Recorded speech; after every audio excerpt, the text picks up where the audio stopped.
please grow up? Oh, come on, be serious. It's time to grow up. It's time to act right. Will you please act your age? How many times have you heard these phrases in your life when you were trying to perhaps have some fun, when you were not interfering with anyone's life or happiness, when you were encountering perhaps someone who had a heavy going of life? Well, if you're that Peter Pan type of person, if you want to be with the Lost Boys in Never Never Land, then come along with us. Welcome to the world of full impact mindfulness. Welcome to the world of fishing without bait, walking through life without definitive expectations, fully impacting your life, exploding into the world of Technicolor, being and participating in every moment and living your life out loud. Welcome aboard. If you'd rather be a pirate than join the Navy, cast off with us and sail upon our seas. My name's Jim Ellermeyer. I'm a behavioral health therapist, and today I'm joined by my good friend, co-host, and producer of this program, Mr. Mike. Have you encountered people in your daily life that perhaps are heavy desert people? Yeah, like everything that they do is so much more weighted over what you may be into. Yes. How is it to deal with people like that on a consistent basis? It's stressful. It adds, it takes your energy in order to deal with it. So, Mike, you've heard the phrase walking on eggshells, being afraid to say something that somebody else might misinterpret, being afraid to make somebody angry, being afraid that you're not approaching the situation with the same amount of focus and thoughtfulness that they are. When really and truly, you're taking a 90 response maybe to a 20 level situation. Okay? So what we're talking about approaching your life with some playfulness. We're talking about playfulness that is internally generated. And we're talking about choices. We're talking about how you can control your energy or your playfulness.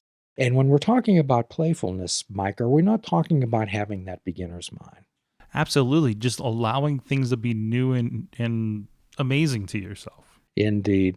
So when we talk about playfulness, Mike, sometimes we talk about 4 different types of playfulness. We're talking about other directed. Now, that's when you're being lighthearted around other people. When you're out for an evening and perhaps you choose not to engage in a serious conversation about perhaps topics that need not be so serious. Whether your baseball team is going to win the pennant. Perhaps it's not a matter that needs dissected at that very moment. Or lighthearted, which is a bit of the direction of fishing without bait. That's making life a game, an adventure. Making life a game, an adventure. Mike, we've often talked about walking through life like you've applied for a loan that you don't need. We did, and how liberating something like that can be. When you walk through life without definitive expectations, it's not walking through life aimlessly. It has some purpose and it has some direction, but its purpose and direction is suitable toward your own happiness and perhaps generating happiness and productivity and wellness in the lives of the others that you care to. And then also there's an intellectual type of playfulness. It's where we turn the mundane into something interesting.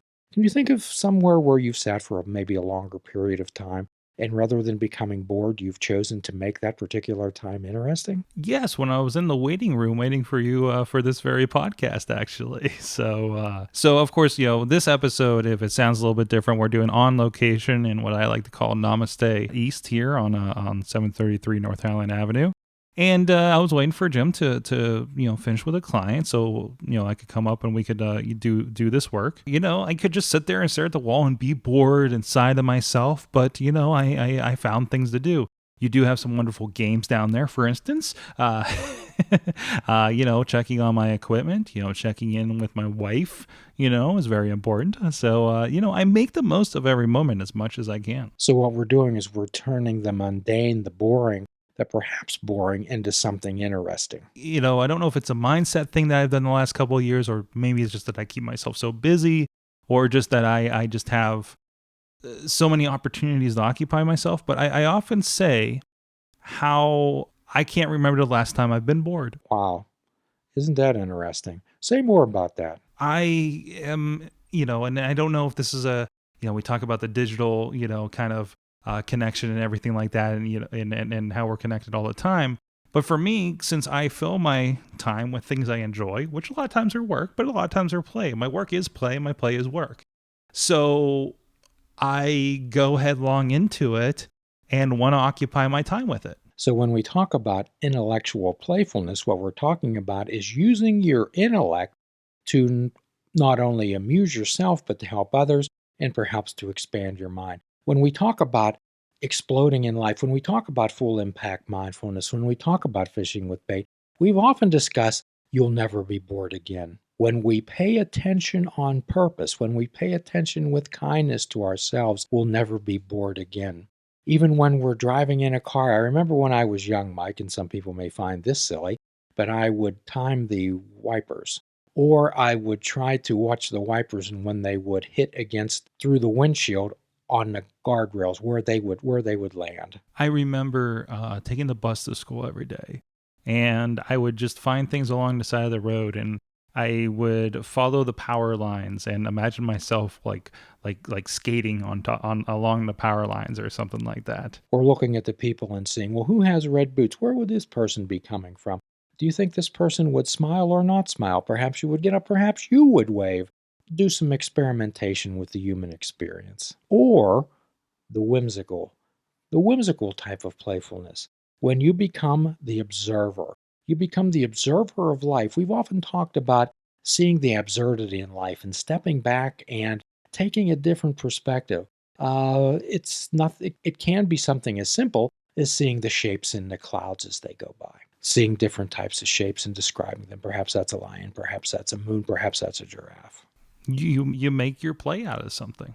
You make your play, and keep in mind, Mike, that it's not indifference and it's not wasting time. There is no wasting time here. And we often talk about spending our time as currencies. So as we are placed in a particular situation, perhaps waiting in an airport, perhaps waiting in a traffic jam, what we would like to do is use that opportunity to use our intellect, to use the skills that we've learned in fishing without bait and say, what can I make out of this situation?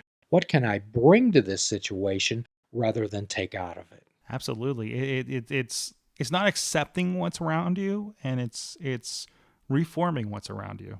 Have you ever met people where you walk into a room that they're dominant personalities and they fill the room? They don't weigh 800 pounds, however, they fill the room. Oh, absolutely. They're not necessarily loud or boisterous, but they become the center of attention when they enter. And when you see someone with a sparkle in their eye, or someone comes up to you and they have that sparkle, they have that little bit of a tingle. We've talked about feeling the tingle of life. Have you ever been with people that you feel that tingle that they have? Oh, absolutely. Just people just enjoying what they're doing. Indeed. So what we talk about in fishing without, to just name two, there's a couple types of thinking. There's convergent thinking, Mike, which can be measured, like on an IQ test, where there's a definitive answer and you use logic to arrive at that. There's also, however, in our world, what would be called divergent thinking, which is looking at things from many different perspectives. So we happen to be sitting in the city of Pittsburgh, are we not? Absolutely. If we were 100 miles away from the city of Pittsburgh, is there one way to Pittsburgh or are there many? Oh, many. I often take a choice of which way I want to drive home when I'm visiting the parents. So when we're using divergent thinking and having that beginner's mind, we're exploring alternatives. We're turning certainties into possibilities. And one of the ways that we help people to expand and explode into their life is to offer ways to turn certainties into possibilities, to look at things from another perspective, to step back and become that observer behind this thinker. Mike, you're involved in technology, you're involved in media, you're involved in a lot of creative and imagination things. Right, and that's something you talk about the expert versus the beginner's mind. How many people, especially in business, creative means, see there's only one way, and I struggle with this too. And I say, this is the way that we produce this thing, and it's so liberating that's why I have meetups. That's why we have these coffee meetings and open, events and everything. So I can hear how other people are doing things and hopefully learn a bit from them. And those type of sessions are called brainstorming, are they not? Absolutely. I've learned so much things that I've done for 5, 6, 7 years, and hearing how other people have done it. How many times I've changed the trajectory of my creative offerings because of those kinds of conversations. And that means that you have the willingness to try. That means that you have the willingness to listen. That means that you've developed the ability to be willing rather than willful. Absolutely.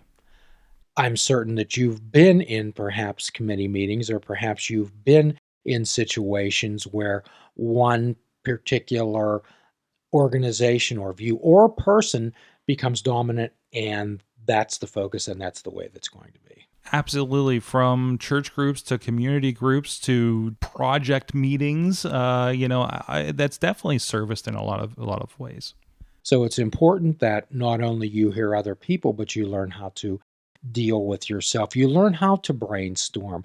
Wouldn't that be a wonderful idea for us all to learn how to step back, sit inside and talk to ourselves and brainstorm with ourselves? Absolutely. Is there anything wrong with talking to ourselves, Mike? Well, really, in the long run, don't we talk to ourselves all the time in our heads? Indeed, that's what everyone does. However, on Fishing Without Bait with Full Impact Mindfulness, what we help people to do is to step back and talk to themselves like they would talk to a friend, to question themselves. Questioning yourself is not a bad thing. It's a good thing. That's how we learn. Children ask many questions, do they not?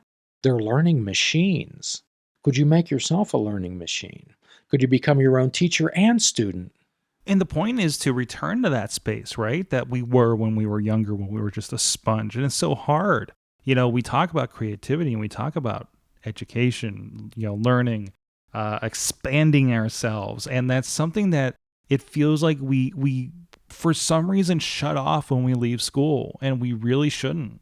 So our challenge for everyone out today as we leave the mic is to take off the blinders, become that child again, have that imprintable mind, be willing rather than willful, learn to brainstorm inside your own head. Our challenge for today is to become your own student and become your own teacher. Until then, do a kindness for yourself, do a kindness for another, show compassion to others and compassion to yourself. Namaste.